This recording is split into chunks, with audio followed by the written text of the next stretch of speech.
Everyone's leaving. Party's over. Everyone's leaving because I'm here. No, never. Teron apologized, but he left anyway. What? No, I came back. I have to collect my belongings. This is like a private party. Yes, it's like a party for science. Yay. Happy birthday, science. All right. It's not yet. Soon. Well, my half birthday's coming up soon. So I'm going to read the poems from my March pamphlet. So these are free if you want one, if you like the words, if you want to read them again. I almost gave them all away at my last open mic, which was Friday, but I printed more, so I have like 15 copies. So I'm going to read the poems from that. I also have my book available, which is $5. If you really like my words, you can buy one of those. If you don't like my words, you can buy one of those too. All right. So this first poem is called Becoming. And I wrote all these in March, so they're in the March book. Becoming. When things are what they are, it is best left alone. When things flow into another, colors bleeding, words fading, clarity hazing, heart racing, it becomes tricky with the pacing. When things flow into another, not like it was ever before, things were never what they were. I start thinking about what's been created. We are the best, despite the deaths. We can't fall off like that. The world becomes us as we become ourselves. Take over.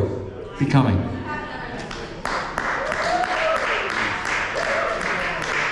My next poem is about demons. It's called Demonic.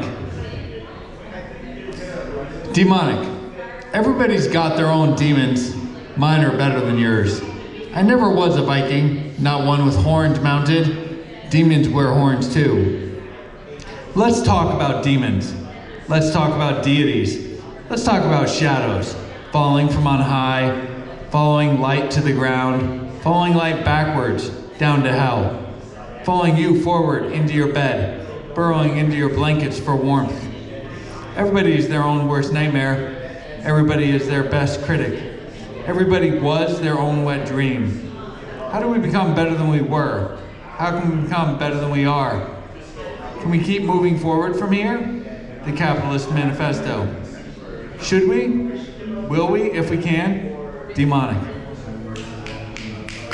Thanks. My next one is called Fragility. It's about being fragile. So, fragility.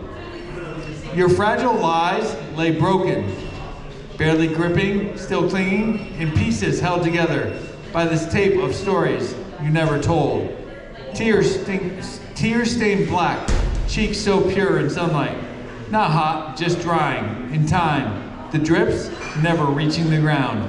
Fragility.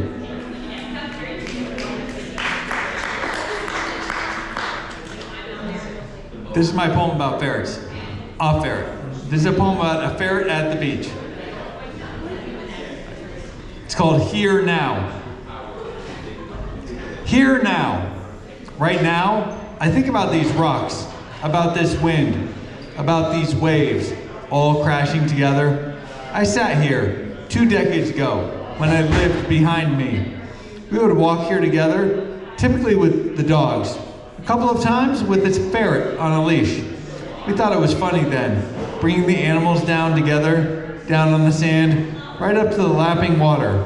They would swim. They thought it was funny too. I still do. Here, now.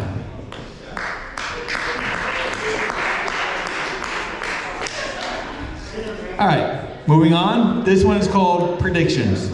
It's about predictions. Predictions. What if I did? Does that mean I didn't any other way or time? Nothing could be further from the truth untold. Nothing could be further from the lies we've told. What if we all did? Would that make a difference? If one was there to be made? If there was one to be made? We don't really care as a collective. Life is much more than moving forward. Is that what they meant by being present? It seems harder than it seems. Now is a sure thing. Nothing else is. Not even the past, as it lies cold and broken on the floor. Predictions. And the last poem from that book, these are not in the particular order of the book, but this is the last one as it printed out. This one's called Slip. Slip. We could launch straight through. The voices past, not heard now. Today means more now. Lives stay with us in all time. We can't escape without crime. We are not hostages to the lies and dreams gone by. We hold them hostage, our grip slowly loosening as our cold fingers slip down. Slip. Thanks, guys. Those are my words for the night. Nobody's got a ferret poem like Simon. The Bard of the Ferrets. Timeless meditation.